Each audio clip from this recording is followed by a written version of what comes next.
TV నేను Vijay. Jaganmohan Reddy YSRCP party ఏ ఒక్క పార్టీతో కూడా పొత్తు పెట్టుకోకుండా ఎప్పుడూ సింగిల్గానే బరిలోకి దిగుతుంది.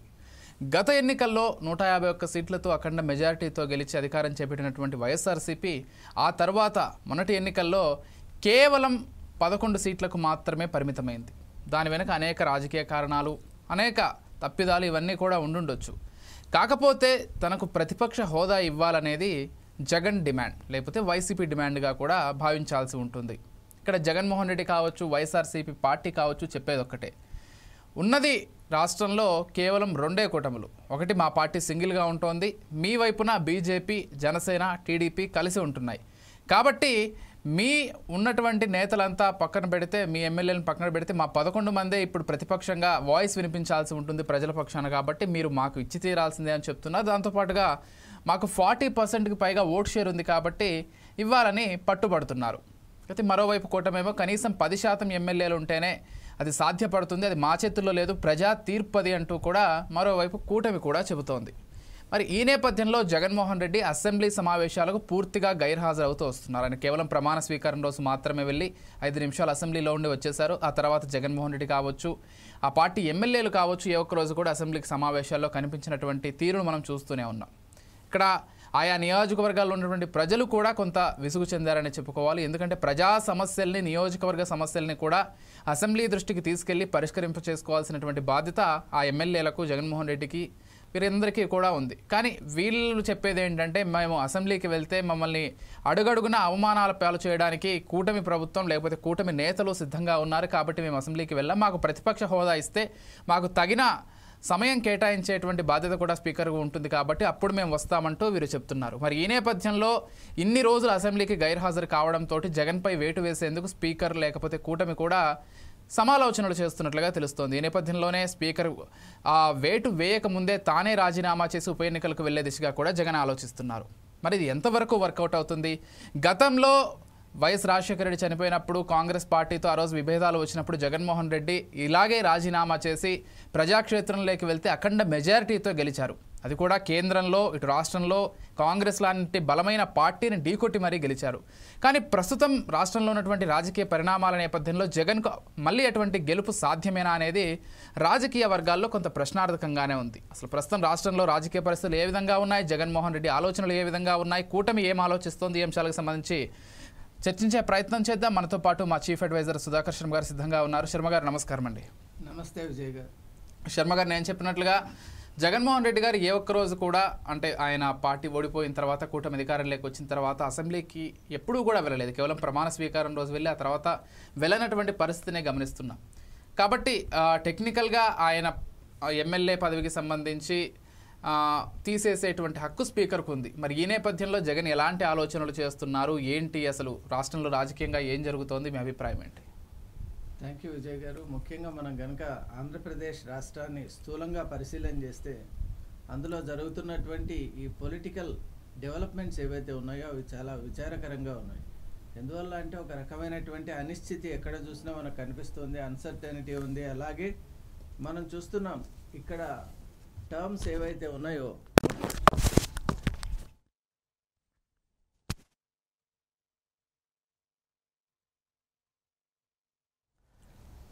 ఈరోజు మనం ఆంధ్రప్రదేశ్ రాష్ట్రంలో కనుక మనం గమనించినట్టయితే పరిస్థితి అనేటువంటిది చాలా భిన్నంగా ఉంది. దానికి కారణం ముఖ్యంగా ఇక్కడ ఉన్నటువంటి పొలిటికల్ సినేరియోని. ఆంధ్రప్రదేశ్ రాష్ట్రంలో ఏర్పడినటువంటి ఈ అనిశ్చితికి, అలాగే అభివృద్ధి మనం అనుకున్నటువంటి స్థాయిలో లేకపోవడానికి ఉన్నటువంటి కారణాలు ఏంటి అని కనుక మనం పరిశీలన చేసినట్టయితే ఇక్కడ పొలిటికల్ డెవలప్మెంట్స్ ఎప్పుడు కూడా ఒక స్టడీ గవర్నమెంట్, అలాగే పీపుల్ ఓరియంటెడ్ గవర్నమెంట్ ఉన్నప్పుడు మాత్రమే సాధ్యం అనేది మనందరికీ తెలుసు.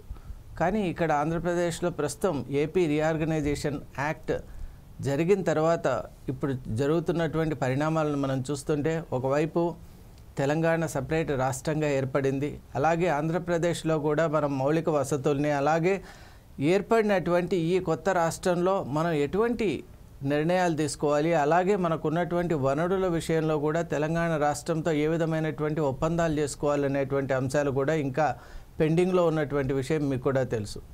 జలవనరుల విషయంలో ముఖ్యంగా మనం గమనించినట్టయితే మనకున్నటువంటి ప్రధానమైన నదులు ఇటు గోదావరి నది కానివ్వండి, కృష్ణా జలాలు కానివ్వండి, వీటి విషయంలోనే ఈనాటి వరకు మనం చూస్తున్నాం. ఎప్పుడు కూడా ఎడతెగనటువంటి కాంట్రవర్సీస్, అలాగే ఇష్యూ బేస్డ్ ఇవే ఉన్నాయి కానీ, సినేరియోసే ఉన్నాయి కానీ మనకు సజావుగా ఈనాటికి కూడా మనం ఎన్ని నికర జలాలు ఎంత తీసుకోవాలి, అలాగే ఒక స్పష్టత లేదు మనకు అగ్రికల్చరల్ యాక్టివిటీస్ని మనం కొనసాగించాలంటే. మరి జలాల విషయం ఇలా ఉంటే మినరల్స్ కానివ్వండి, అలాగే మనకు ఏదైతే కంబైన్డ్ షేర్ ఉంటుందో వాటి విషయంలో కూడా స్పష్టత అనేటువంటిది రాలేదు. ముఖ్యంగా ఈనాటికి కూడా మనం రాజధాని విషయంలో అన్సర్టెనిటీ అనేది ఈరోజు కూడా కొనసాగుతూ ఉండటం అనేటువంటిది చాలా విచారకరం విజయ్ గారు. ఎందువల్ల అంటే ఒక రాష్ట్రానికి మూలం దాని రాజధాని, అలాగే పాలసీ మేకింగ్ ఎప్పుడూ కూడా రాజధానిలో జరుగుతుంది. కాబట్టి అటువంటి రాజధాని విషయంలోనే ఇంకా ఈనాటికి కూడా భిన్న వాదనలు వినిపించడం, అలాగే ఆ ప్రకంపనలు మనం చూస్తూనే ఉన్నాం ఎలక్షన్లో. అలాగే ఏ సందర్భంలో అయినా కూడా ఇరు పక్షాలు దీని విషయంలో ఈనాటికి వాదులాడుకోవడం, అది నిజంగా ఆంధ్రప్రదేశ్ రాష్ట్రానికి అంత మంచిది కాదు. ఎందువల్ల అంటే మన రాష్ట్రం అనేటువంటిది దేశంలో అనేక ఎకనామిక్ ఫోరం కానివ్వండి, అలాగే పాలసీ మేకర్స్ కానివ్వండి, ఎప్పుడైతే మన రాష్ట్రం వైపు చూస్తారో ఆంధ్రప్రదేశ్ రాష్ట్రంలో జరుగుతున్నటువంటి ఇరు ప్రధానమైనటువంటి పార్టీల మధ్య కొనసాగుతున్న రణరంగం ఏదైతే ఉందో, సంగ్రామం ఏదైతే ఉందో, అది శృతి మించిపోతున్నది. కాబట్టి ఇప్పటికి మనం ఇది థర్డ్ టర్మ్ అనుకుంటాను. ఇప్పుడు ఒకసారి చంద్రబాబు నాయుడు గారి పాలన చూసాం, అలాగే జగన్మోహన్ రెడ్డి గారి యొక్క పరిపాలన చూసాం. ప్రస్తుతం మళ్ళీ it is taking a different turn. ఇప్పుడు కూటమి యొక్క పరిపాలన మనం చూస్తూ ఉన్నటువంటి నేపథ్యంలో అసలు ఈ ప్రభుత్వాల యొక్క ఉద్దేశం ఏంటి, వచ్చి 18 నెలలు అయిన తర్వాత ముఖ్యమైనటువంటి హామీలను ఎంతవరకు నెరవేర్చారు, అలాగే ప్రతిపక్షం కూడా అక్కడ దాని బాధ్యతలను ఎంతవరకు నెరవేరుస్తుందనే అంశం కూడా ప్రతి ఒక్కరిని కూడా ఆలోచింపజేస్తుంది. ముఖ్యంగా ప్రతిపక్షం అనేటువంటిది ప్రజలు వాళ్ళకి ఇచ్చిన 11 సీట్లలో గెలిచినటువంటి వాళ్ళు కూడా అసెంబ్లీకి రాకపోవడం, అలాగే అసెంబ్లీలో వాళ్ళు వచ్చి వాళ్ళు కనుక తిరస్కారాన్నో అవమానాన్నో పొందిన తర్వాత వాళ్ళు ఇటువంటి నిర్ణయాలు తీసుకుంటే బాగుంటుంది. కానీ అసలు వాళ్ళొక సెషన్ కూడా రాకుండా అవుట్రైట్గా వాళ్ళొక నిర్ణయం తీసుకునేటువంటిది కూడా ఎంతవరకు సమంజసమని చాలా మేధావి వర్గాలన్నీ కూడా అడుగుతున్నటువంటి నేపథ్యంలో అసలు ఆంధ్ర రాష్ట్రం ఎటువైపు వెళ్తుంది అనే ప్రశ్నలు కూడా వస్తున్నాయి విజయ్ గారు. Yes sir. అంటే శర్మ గారు, మనం ఆంధ్రప్రదేశ్లో మీరు చెప్పినట్లుగా ఈ రోజు కూడా అనేక సమస్యలు తిష్టవేసి కూర్చున్నాయి. ఒక పక్క రాజధాని లేదు, మరో పక్క సరైనటువంటి ఆదాయ వనరులు లేవు. కానీ మనం రాష్ట్రంలో చూసుకున్నట్లయితే సుదీర్ఘమైనటువంటి కోస్టల్ లైన్ ఉంది, 2 అతిపెద్ద నదులు ఉన్నాయి, దేశంలోనే ప్రవహించేటువంటి అతిపెద్ద నదులు మన రాష్ట్రం గుండా వెళ్తున్నాయి. ఇప్పుడు అన్ని వనరులు ఉన్నాయి, మంచి అటవీ సంపద ఉంది, అంటే పర్యాటకంగా అభివృద్ధి చేసుకోవచ్చు. ఇన్ని ఉండి కూడా అభివృద్ధి పైన ఫోకస్ పెట్టకుండా అన్ని రాజకీయ పార్టీలు ఎంతసేపటికి రాజకీయాల వరకే పరిమితం అవుతున్నాయనేటువంటి ఒక విమర్శ కూడా రాష్ట్రం పైన చాలా బలంగా ఉంది. ఏంటి మీ అభిప్రాయం దీని పట్ల? ఇది చాలా నిజమనే అనిపిస్తుంది విజయ్ గారు. ఎందువల్ల అంటే ఇప్పుడు జరుగుతున్న సంఘటనలే వాటికి ప్రత్యక్ష సాక్ష్యంగా మనం చూడవచ్చు. ఎందువల్ల అంటే మీరు అన్నట్టు అద్భుతమైన రాష్ట్రం మన ఆంధ్రప్రదేశ్ రాష్ట్రం, అన్నపూర్ణగా అభివర్ణింపబడినటువంటి రాష్ట్రంలో ఇక్కడ నిజంగా చెప్పాలి అంటే వనరులకు ఎటువంటి కొరత లేదు. సహజ సిద్ధమైనటువంటి ప్రకృతి సంబంధమైనటువంటి జీవ నదులు ఉన్నాయి, అలాగే అనేక రకాలైనటువంటి వృక్షజాతులు ఉన్నాయి. మనకు మీరు అన్నట్టుగా ఫ్లోరా అండ్ ఫానా, అలాగే మనకు ప్రకృతి వరంగా ఉన్నటువంటి అతిపెద్ద తీర ప్రాంతం కోస్ట్ లైన్ అనేటువంటిది చాలా పెద్దది. దానివల్ల నిజంగా వాణిజ్యం కానివ్వండి, అలాగే సీ ఫుడ్కి సంబంధించినటువంటి ఎక్స్పోర్ట్స్ కానివ్వండి, అలాగే మనకు సముద్రం ఇచ్చేటువంటి అపారమైన సంపద మన కోసం వేచి చూస్తూ ఉంది. మరి వీటన్నిటినీ మనం సరిగా సజావుగా వినియోగించుకోకుండా ఎంతసేపు అంతర్లీనంగా ఉండేటువంటి అంతర్యుద్ధాలు ఏవైతే ఉన్నాయో, ఈ cold wars between the major political parties, ఇవి నిజంగా రాష్ట్రాన్ని విచ్ఛిన్నం చేస్తున్నాయి. ఈనాటికి కూడా ఏదైనా ఒక పాలసీ తీసుకోవాలి అంటే మెజారిటీ ఉంటేనే కానీ, లేకుంటే ఈ విధంగా ఇద్దరి యొక్క ఒక అనుసంధానంతో, ఇద్దరి యొక్క ఒప్పందంతో తీసుకునేటువంటి ట్రీటీస్ కానివ్వండి, అలాగే 2 పార్టీలు కలిసి మనం ఐక్యంగా ఉంటూ మన రాష్ట్రాన్ని ప్రగతి పథంలో నడిపిద్దాం అనేటువంటి ఆలోచన లేనే లేదు. ఎక్కడ కూడా మనం చూసినట్టయితే ఏ మీటింగ్లో అయినా అలాగే ఏ సమావేశంలో అయినా ఒక పార్టీ ఇంకో పార్టీని ఎలా అణచాలి, అలాగే ఇంకొక పార్టీని ఎలా విమర్శించాలి అనేటువంటి విషయంపైనే ఎక్కువ ఫోకస్ ఉంది. కానీ అసలు రాష్ట్రానికి మనం చేయవలసినటువంటి కాంట్రిబ్యూషన్ ఏంటి, మనకు ప్రజలు ఇచ్చినటువంటి, మనకు పట్టం కట్టినటువంటి హోదాకు మనం ఎంతమాత్రం న్యాయం చేస్తున్నాం అనేటువంటి అంశం ఇంకా డీప్గా వాళ్ళలో వెళ్ళలేదని అనిపిస్తోంది. అలాగే మనం ఇప్పుడు కనుక చూసినట్టయితే మీరు అన్నట్టు జగన్ గారి యొక్క స్ట్రాటజీ ఏంటి అంటే అది నిజంగా ఇప్పటికీ స్పెక్యులేటివ్గానే ఉంది, కానీ ఇంకా పార్టీలోనే ఏ విధమైనటువంటి సరైన నిర్ణయం తీసుకోలేదని మనకు వచ్చినటువంటి ఇన్ఫర్మేషన్. ఎస్, అంటే శర్మ గారు జగన్మోహన్ రెడ్డి గారినో లేకపోతే ఆ పార్టీ ఎమ్మెల్యేలను కాకుండా చాలామంది తమ సొంత రాజకీయ ప్రయోజనాల కోసం ఆయా నియోజకవర్గాల్లో రాజీనామాలు చేసి మళ్ళీ ఉప ఎన్నికలకు వెళ్తూ ఉంటారు. ఒకవైపు ప్రజాధనం వృధా అవుతుంది, ప్రజలు ఇచ్చినటువంటి తీర్పుకు సరైనటువంటి గౌరవం దక్కదనేటువంటి చర్చ కూడా ఉంటుంది ఈ అంశం పట్ల. మీరేం చెప్తారు? అబ్సల్యూట్లీ విజయ్ గారు. ఎందువల్ల అంటే ఒక ఎలక్షన్ అనేటువంటిది చాలా ఎక్స్పెండిచర్తో కూడుకున్నటువంటి అంశం. అలాగే ఎన్నో వ్యయ ప్రయాసాలతో మనం కండక్ట్ చేస్తుంటాం. Even election commission of India కూడా చాలా స్పష్టంగా చెప్పింది, ఎలక్షన్ అనేటువంటిది అనివార్యమైనటువంటి పరిస్థితుల్లో మ్యాండేటరీగా ఉన్నటువంటి సందర్భంలో మాత్రమే జరగాలి. ఎందువల్ల అంటే అందులో ఒక్కసారి ఎలక్షన్ జరిగింది అంటే ఒక కాన్స్టిట్యుయెన్సీలో జరిగినా కూడా ఎన్ని డిపార్ట్మెంట్స్ అక్కడ హార్మోనైజ్ అయ్యి అలాగే అవన్నీ కలిసికట్టుగా పనిచేసి రక్షణ కల్పిస్తూ అలాగే విధి విధానాలు పాటిస్తూ అలాగే అక్కడ ఉన్నటువంటి శాంతి భద్రతలు నెలకొల్పుతూ అక్కడ ప్రజల్లో జరిగేటువంటి అనేక మార్పులను ఊహించి పకడ్బందీగా అందరినీ కూడా నియంత్రిస్తూ ఉండేటువంటి ఒక అతిపెద్ద ఛాలెంజ్. కాబట్టి ముఖ్యంగా ఎలక్షన్ అనేటువంటిది మన ఇష్టారాజ్యంగా మన మనసుకు తోచిన విధంగా వెళ్ళటం అనేటువంటిది ఎంత మాత్రం కూడా సరైనటువంటి పద్ధతి కాదు. ముఖ్యంగా ప్రస్తుతం మనం ఆంధ్ర రాష్ట్రం ఉన్నటువంటి ఈ నేపథ్యంలో అది ఎంత మాత్రం మంచిది కాదని ఆర్థిక నిపుణులు కూడా చెప్తున్నారు విజయ్ గారు. కాబట్టి వెస్టెడ్ ఇంట్రెస్ట్తో అంటే సెల్ఫిష్ ఎండ్స్తో కేవలం మన ఆలోచనలకు సరిగా ఉంది కదా అనేటువంటి ఉద్దేశంతో ముందుకు వెళ్ళటం సరికాదు.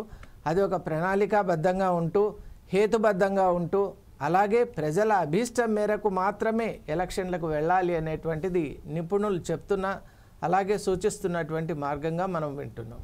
ఎస్, మరొక కీలకమైనటువంటి అంశం ఏంటంటే శర్మ గారు, అంటే జగన్మోహన్ రెడ్డి గారి రాజకీయ ప్రస్థానం మనం చూసినట్లయితే ఆయన వాస్తవంగానే ఒంటరిగా పోరాటం చేసినటువంటి ఒక వ్యక్తిగా గుర్తింపు పొందినటువంటి వ్యక్తి. మరోవర్ ఆ రోజుల్లో సోనియా గాంధీ లాంటి ఒక బలమైన లీడర్ని కూడా ఎదిరించి బయటకు వచ్చి ఆయన సొంతంగానే గెలిచారు. సరే, దానికి కారణమైనటువంటి ఆ పరిస్థితులన్నీ వేరు ఉండొచ్చు, ఆ రోజు సెంటిమెంట్ వర్క్ అవుట్ ఉండొచ్చు, కానీ ఆ తర్వాత కూడా ఆయన ప్రూవ్ చేసుకున్నారు. 151 నియోజకవర్గాల్లో గెలుపొందారు. కాకపోతే ఒక్కసారిగా 11 స్థానాలకు పడిపోయినటువంటి పరిస్థితిని కూడా గమనించాం. మరి ఇన్ని రాజకీయ పరిణామాలు ఇవన్నీ జరిగిన తర్వాత ఇప్పుడు జగన్మోహన్ రెడ్డి గారు ఒకవేళ తిరిగి ఉప ఎన్నికలకు వెళ్దామనేటువంటి ఆలోచనలో ఉంటే ఆయనతో పాటు 11 మంది లేకపోతే ఎంపీలు ఇద్దరు వీళ్ళంతా కూడా తిరిగి రాజీనామాలు చేసి ఉప ఎన్నికలకు వెళ్దాం అనుకుంటే ఇప్పుడు కూటమి చాలా బలంగా ఉంది. వాస్తవంగా ఈరోజు దేశంలోనే రాష్ట్ర ప్రభుత్వాలు గమనించినట్లయితే ఆంధ్రప్రదేశ్లో ఉన్నటువంటి కూటమి ప్రభుత్వం అత్యంత బలంగా ఉందని చెప్పుకోవచ్చు. మరి కూటమి ప్రభుత్వాన్ని ఎదిరించి జగన్మోహన్ రెడ్డి గట్టెక్కేటువంటి అవకాశం ఎంతవరకు ఉంది? అసలు ఇదంతా జగన్మోహన్ రెడ్డి ఒకవేళ నిర్ణయం తీసుకుంటే ఎంతవరకు వర్కౌట్ అయ్యే ఛాన్స్ ఉంది? విజయ్ గారు, ఇది నిజంగా చెప్పాలి అంటే చాలా సంక్లిష్టమైనటువంటి ఒక ప్రశ్న.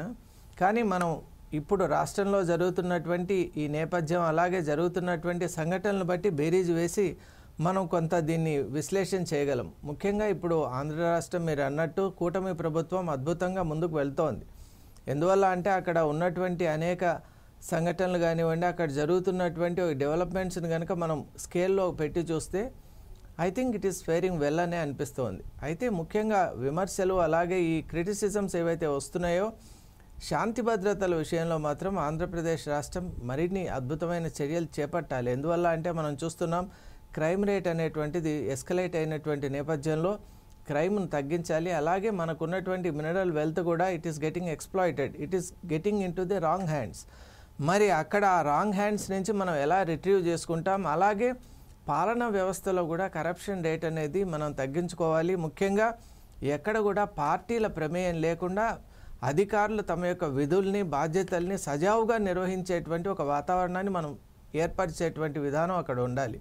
ఎందువల్ల అంటే ఒక అధికారి తన బాధ్యతలు నెరవేర్చాలి అంటే అతనిపై ఎటువంటి ఒక క్లౌడింగ్ కానీ ప్రెషర్ కానీ అలాంటి డిఫరెంట్ ఈ ఇల్లీగల్ ఆపరేటస్ ఏదైతే ఉందో అది ఉండరాదు.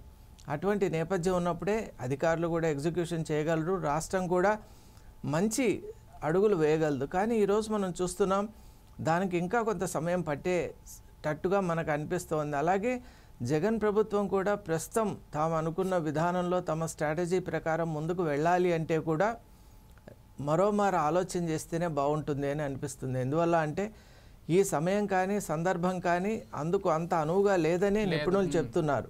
కాబట్టి వాళ్ళు ఇప్పుడు ఈ ప్రభుత్వం వచ్చి 18 నెలలే అయింది కాబట్టి మొత్తం 60 నెలల్లో హాఫ్ వే త్రూ కూడా కాలేదు కాబట్టి జడ్జి చేయడం అనేటువంటిది ఇట్ ఇస్ కాల్డ్ ప్రీ జడ్జిమెంట్గా భావించవచ్చు. కాబట్టి ప్రజలు కూడా సుముఖంగా లేరు. ముఖ్యంగా మనం ఎప్పుడు కూడా ప్రజల్ని అసలు ఈ డెమోక్రసీ అంటేనే ప్రజలకు సంబంధించినటువంటి అంశం కాబట్టి the mood of the people place A paramount concern ఇక్కడ.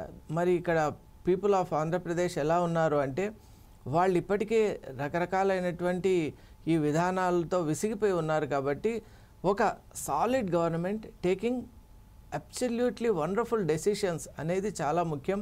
ప్రస్తుతం యంత్రాంగం కూడా దానికి రెడీ అవుతున్నటువంటి నేపథ్యంలో ఎలక్షన్స్ని ఇన్వైట్ చేయడం అనేటువంటిది I think it is like going in the reverse direction అని మనకు అనిపిస్తోంది.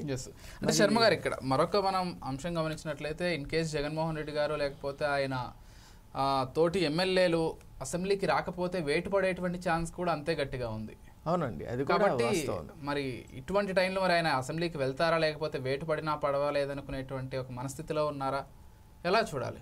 ముఖ్యంగా నిపుణులు చెప్తున్నటువంటి పద్ధతి ప్రకారం వాళ్ళు అసెంబ్లీ సమావేశాలకు వెళ్ళటమే సమంజసంగా వాళ్ళు చెప్తున్నారు. ఎందువల్ల అంటే ప్రజలు ఎవరైతే మనల్ని నమ్మకం ఉంచి ఎన్నుకున్నారో అట్లీస్ట్ 1 ఎమ్మెల్యే అయినా కూడా ఆయన వెళ్ళి అక్కడ ఉన్నటువంటి ప్రాంతంలో ఉన్నటువంటి ఇబ్బందులు కానీ అక్కడ ఉన్నటువంటి అవసరాలని కానీ సభాముఖంగా తెలియచేయాలి.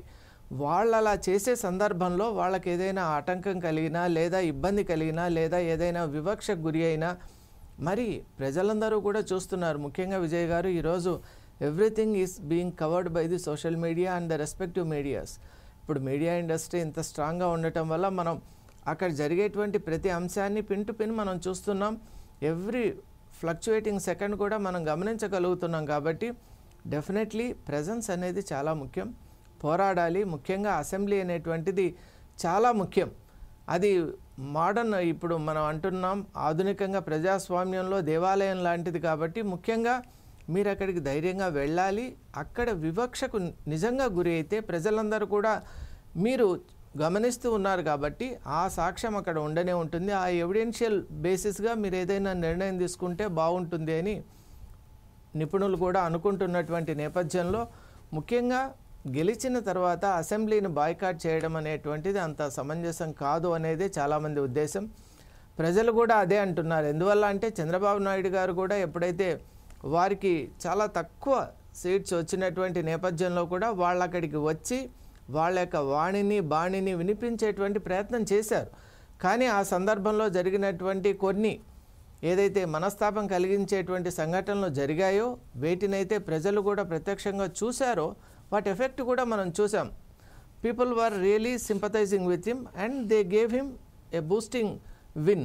మరి ఇటువంటి నేపథ్యంలో ప్రజలు చైతన్యవంతులయ్యారు అనేటువంటి విషయాన్ని ఏ పార్టీ కూడా మర్చిపోరాదు.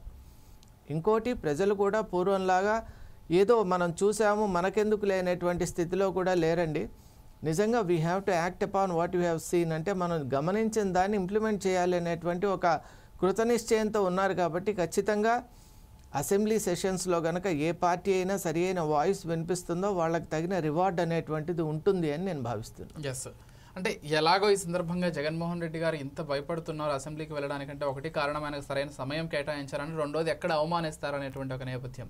అంటే అసలు ప్రస్తుత సమకాలీన అసెంబ్లీ సమావేశాలు కావచ్చు లేకపోతే పార్లమెంటు సమావేశాలు మనం గమనించినట్లయితే ప్రజా సమస్యలపైన చర్చ పక్కదో పట్టి వాళ్ళ వ్యక్తిగత దూషణలు కావచ్చు ఇవి ఎక్కువగా అవుతున్నాయి ఇటీవల కాలంలో అసెంబ్లీలో. దాదాపు ఆంధ్రప్రదేశే కాదు ఇటు తెలంగాణలో కావచ్చు ఇతర రాష్ట్రాల్లో కావచ్చు ఇదే ఎక్కువగా వినిపిస్తోంది. ఎందుకు ఇటువంటి ఒక స్థితికి ఎందుకు జారిపోతోంది ప్రజాస్వామ్యం అంటే ఏం చెప్తారు? ముఖ్యంగా విజయ్ గారు దీనికి ముఖ్యమైన అత్యంత బలమైనటువంటి కారణం ఏంటి అంటే ప్రజా సమస్యలపై పార్టీలకు చిత్తశుద్ధి లేకపోవడం. నిజంగా మనకు ఒక అంశం మన ఇంట్లోనే అనుకోండి ఒక అంశం చాలా ముఖ్యమంటే దానికోసం ఎలా మనం పోరాడతాం. అలాంటి చిత్తశుద్ధి ప్రజల విషయంలో మనము ఎన్నికైనటువంటి ఆ నియోజకవర్గానికి సంబంధించినటువంటి విషయంలో అటువంటి భావన చిత్తశుద్ధి అలాగే చేయాలనేటువంటి తపన ఉంటే ఎన్ని ఆటంకాలైనా సరే మనం ఎదుర్కొంటాం. అక్కడ ఆ వాణిని ప్రవేశపెడతాం. అలాగే అందరి యొక్క దృష్టిని ఆకర్షించి ఆ సమస్య పరిష్కారం అయ్యే వరకు కూడా మనం ఇక రెండో ఆలోచన లేకుండా ముందుకు వెళ్తాం. కానీ ఇక్కడ పార్టీలకు ఎలా ఉందంటే అవకాశం వస్తే ఇతర పార్టీలో ఉన్నటువంటి లోపాలను చూపించాలి. అలాగే నిజంగా మన ఆంధ్రప్రదేశ్ రాష్ట్ర అసెంబ్లీ విషయం తీసుకుంటే చాలా బాధాకరమైనటువంటి విషయం ఏంటంటే వ్యక్తిగత దూషణ అది మహిళలపై కూడా. ఎందువల్ల అంటే మన ఆంధ్ర రాష్ట్రంలో అసెంబ్లీ మనం హిస్టారికల్గా తీసుకుంటే మహిళలకు ఎంతటి ప్రాధాన్యత ఇచ్చారు, గౌరవం ఇచ్చారు, అలాగే వాళ్ళ విషయంలో ఎలాంటి కట్టుబాటు ఉండేటువంటి అన్ని విషయాలు మనం చూసాం. కాబట్టి ఈ రోజుల్లో దిగజారినటువంటి పరిస్థితులు మనం చూస్తున్నాం. దీనికి అన్ని పార్టీలు కూడా ముందు అక్కడ ఉన్నటువంటి సభ్యుల విషయంలో చాలా జాగ్రత్తగా హుందాగా వ్యవహరించాలి. ఎందుకంటే ఈ సభ అనేటువంటిది ప్రజాహితం కోసం, ప్రజా సంక్షేమం కోసం, రాష్ట్రం యొక్క బాగోగుల కోసం మనం జరుపుకుంటున్నాం. కానీ వ్యక్తిగత దూషణల కోసమో లేకుంటే మన పార్టీల యొక్క బలాబలాన్ని అక్కడ ప్రదర్శించుకోవడం కోసమో కాదు అనేటువంటి అంశాన్ని ఎప్పుడైతే మన మనసులో నింపుకుంటామో ఖచ్చితంగా ప్రజా సంక్షేమం వైపే మనం ఆలోచిస్తాం. అటువంటి రిఫ్లెక్షన్ వల్లే రాష్ట్రం డైనమిక్గా ఎదిగేటువంటి అవకాశం ఉంది విజయ్ గారు. Yes sir. అండ్ పాదయాత్రకు సంబంధించి కూడా ఆయన పాదయాత్ర పట్ల కొంత సుముఖత వ్యక్తం చేస్తున్నారు. ఈసారి మళ్ళీ పాదయాత్ర చేయాలనేటువంటి ఒక నేపథ్యంలో ఉన్నట్లుగా తెలుస్తోంది. అంటే నిజానికి ఒకప్పుడు పాదయాత్రలు అంటే ప్రజా సమస్యల్ని పూర్తిగా తెలుసుకోవాలి. మనం అధికారంలోకి రాకముందు ఇన్ కేసు అధికారంలోకి వస్తే అసలు ఎక్కడ ఏ సమస్యలు ఉన్నాయో బస్సు యాత్రలు ఇవి చేస్తే పైపైన పర్యటించినట్లు అవుతుంది. అదే పాదయాత్ర చేస్తే ప్రతి ఒక్క వర్గాన్ని మనం స్పృశించి అసలు వాళ్ళ బాధలు ఏంటి, వాళ్ళ ఇబ్బందులు ఏంటి, వాళ్ళ కష్టాలు ఏంటి ఇవన్నీ తెలుసుకునేటువంటి ఒక అవకాశం ఉంటుందనేటువంటి ఈ నేపథ్యంలో ఒకప్పుడు పాదయాత్రలు చేసేవారు. కానీ రాను రాను పాదయాత్ర చేస్తే అధికారం వస్తుందనేటువంటి ఒక భ్రమల్లో కూడా చాలామంది నేతలు ఉంటున్నారు. అంటే ఇక్కడ షర్మిల గారి పాదయాత్ర చూసినా లేకపోతే కవిత గారి పాదయాత్ర చూసినా అంటే రాజకీయంగా బలంగా లేకపోయినప్పటికీ పాదయాత్రలు చేస్తే కొంత మైలేజ్ వస్తుందనేటువంటి ఒక ఉద్దేశంలో కూడా రాజకీయ నేతలు ఉండి ఉండొచ్చు. జగన్మోహన్ రెడ్డి గారు కూడా గతంలో పాదయాత్ర చేశారు. మళ్ళీ ఇప్పుడు ఆయన పాదయాత్ర చేసేందుకు ఈసారి టర్మ్కు ముందే ఆయన ఆలోచిస్తున్నట్లుగా తెలుస్తోంది. సో ఇది ఎంతవరకు కరెక్ట్ అంటారు? ఎందుకంటే పాదయాత్ర చేస్తున్నారంటే చాలా సెక్యూరిటీ ఉండాలి, ఆ ప్రాంతం అంతా కూడా కొంత రసాభాసగా ఉండేటువంటి నేపథ్యం ఉంటుంది. అంటే ప్రతిసారి పాదయాత్రలు చేయడం కూడా ఎంతవరకు కరెక్ట్ అంటారు? ముఖ్యంగా విజయ్ గారు మీరు అన్నమాట అక్షర సత్యం. ఎందువల్ల అంటే ఈ మధ్య ఉన్నటువంటి నేతలు ఎలా ఉన్నారంటే ప్రతిదానికి పాదయాత్రను ఒక ఆయుధంగా, వాళ్ళ యొక్క సాయుధ పోరాటానికి ఒక మార్గంగా ఎంచుకుంటూ ఉన్నారు. కానీ నిజంగా చెప్పాలి అంటే పాదయాత్ర అనేటువంటిది ప్రజలతో ప్రత్యక్షంగా మమైక్యం అవటానికి కావాల్సినటువంటి ఒక సన్నివేశం. కానీ అదేదో ఒక ఎలక్షన్ కానివ్వండి లేదా పార్టీకి బూస్టర్ లాంటిది అని ఎవరైతే అనుకుంటారో వాళ్ళు చాలా పెద్ద భ్రమలో ఉన్నారని నేను భావిస్తూ ఉన్నాను. ఎందువల్ల అంటే అటువంటి పాదయాత్రల వల్ల పెద్దగా ప్రయోజనాలు కూడా ఉండవు. పైపెచ్చు ప్రజలందరూ కూడా ఎప్పుడైతే నిజాన్ని గ్రహిస్తారో అప్పుడు స్పందన కూడా చాలా తక్కువగా ఉంటుంది. ముఖ్యంగా పాదయాత్ర యొక్క ఉద్దేశం ఏమిటి అంటే పాదయాత్రకు ముందు ఆ పాదయాత్ర యొక్క నేపథ్యం చాలా ముఖ్యం విజయ్ గారు. అసలు ఈ పాదయాత్ర ఎంతవరకు సమంజసం?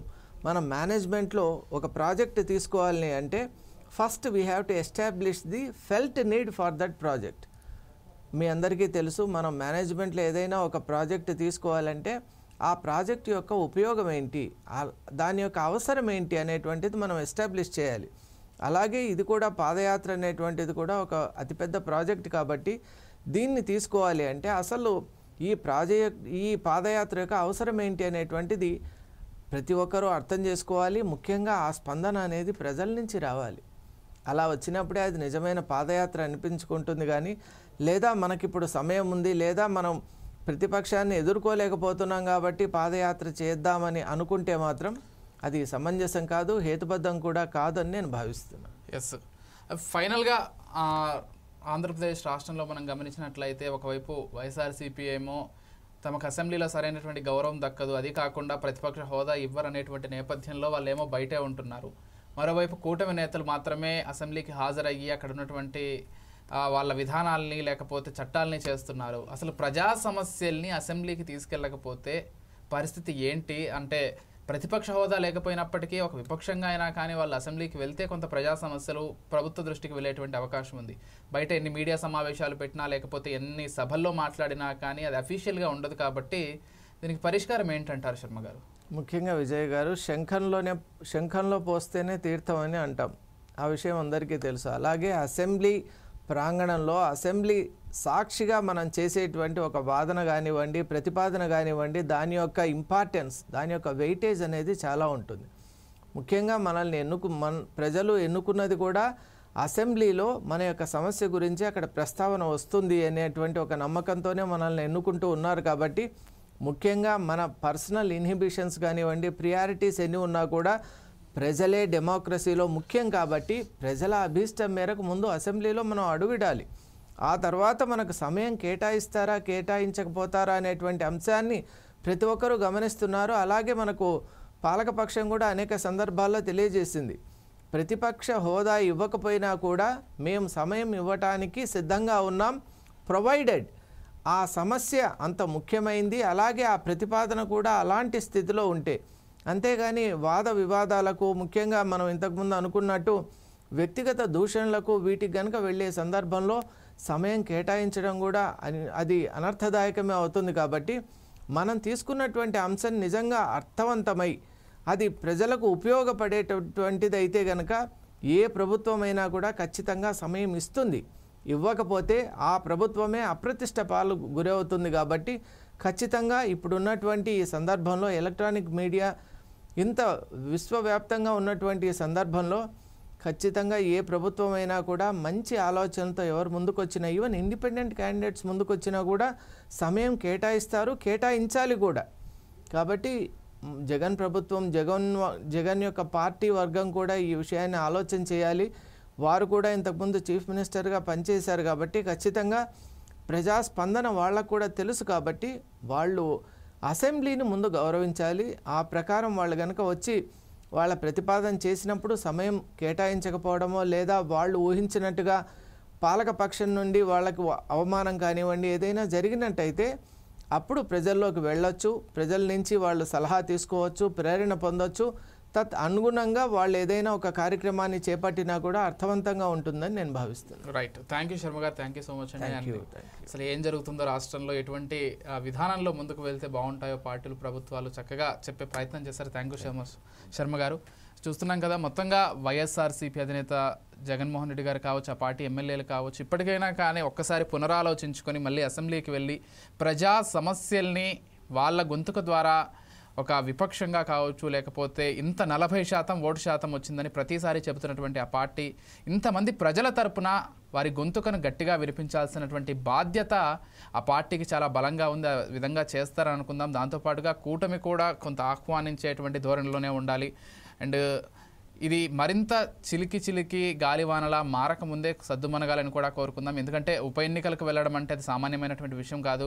ఎంతో ధనం కూడా వెచ్చించాల్సి ఉంటుంది ప్రభుత్వం వైపు నుంచి. అదంతా కూడా మళ్ళీ ప్రజల పన్నుల నుంచి వచ్చినటువంటిదే. కాబట్టి అంతవరకు వెళ్లకుండా ఇక్కడే పరిష్కరించుకొని వారంతా కూడా అసెంబ్లీకి వెళ్ళి ప్రజా సమస్యలు వినిపించి, మరోవైపు కూటమి కూడా దాన్ని ఆహ్వానించే విధంగానే ఉంటే బాగుంటుందని కోరుకుందాం. ఇది వాళ్ళ special discussion. Keep watching 4 Sides TV.